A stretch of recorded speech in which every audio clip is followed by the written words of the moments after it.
I remember I had a book. I just bought a book.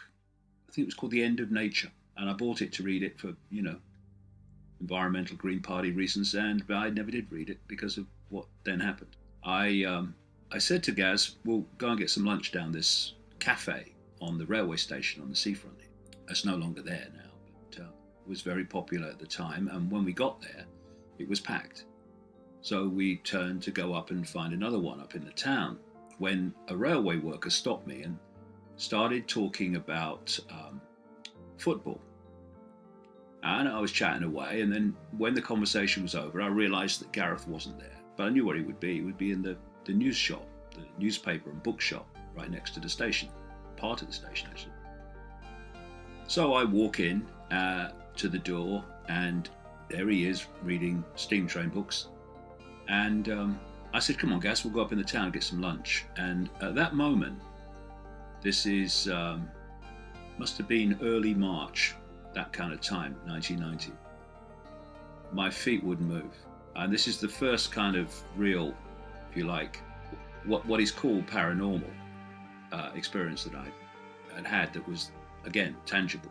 And I'm standing there, and it's like magnets pulling my feet to the ground, and I'm, what the hell's going on?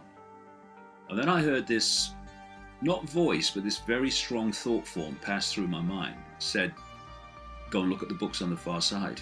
And I knew that bookshop very well, it's still there.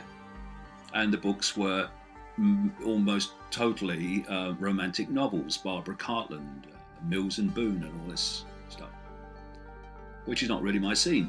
But because of what was happening, I started to walk towards the books in a daze, thinking, what the hell's happening? And in among the romantic novels was this one book that stood out because it was different. And on the front was a woman's face. And the book was called Mind to Mind by a psychic called Betty Shine. So I picked the book up just because it was different from the rest, and I was kind of attracted to it in a kind of energetic way. And I picked it up, turned it over, and I read the blurb, which included the word psychic.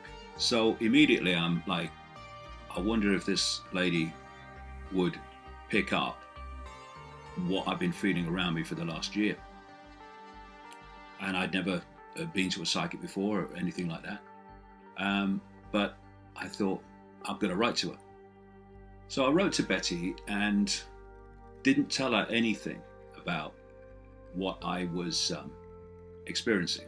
I just said that I have arthritis, I don't take drugs for it, and maybe your hands-on healing, which is what she also did, might help, which was genuine. I thought it might.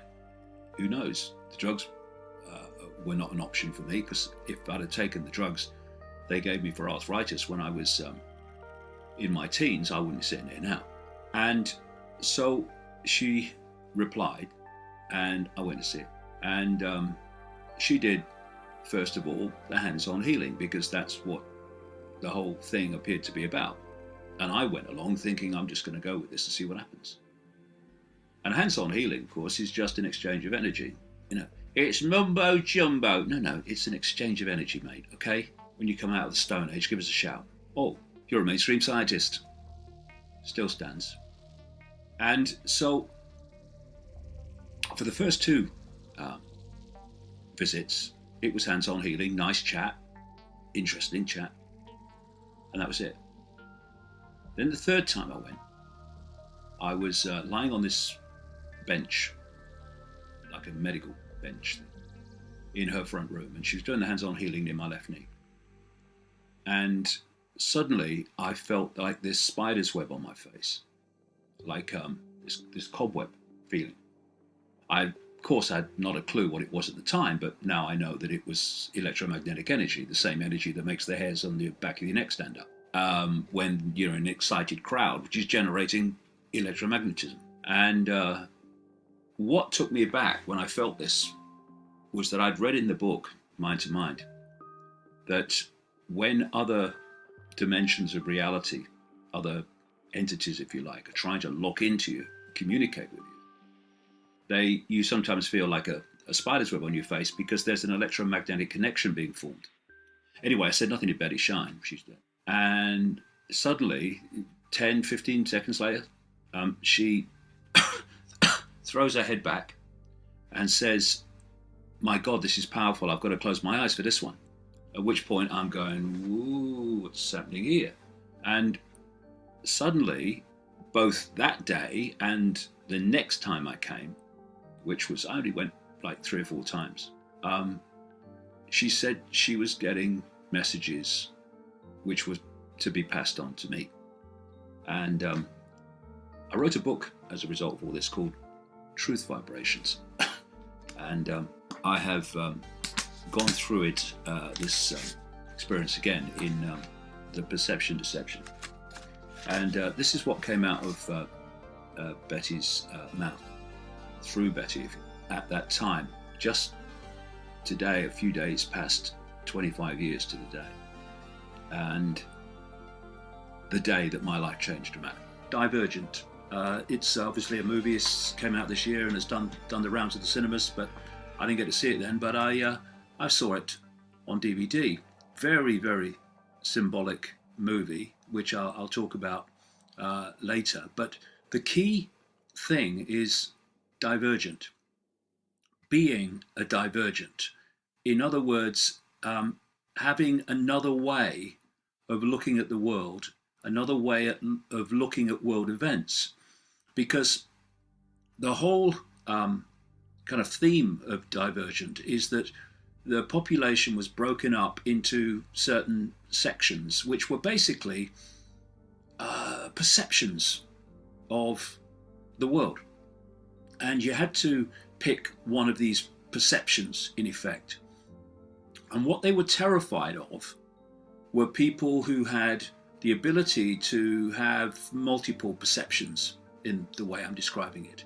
And they were called divergent. In other words, they had the ability to think across the spectrum rather than what we would call in the box, in the bubble.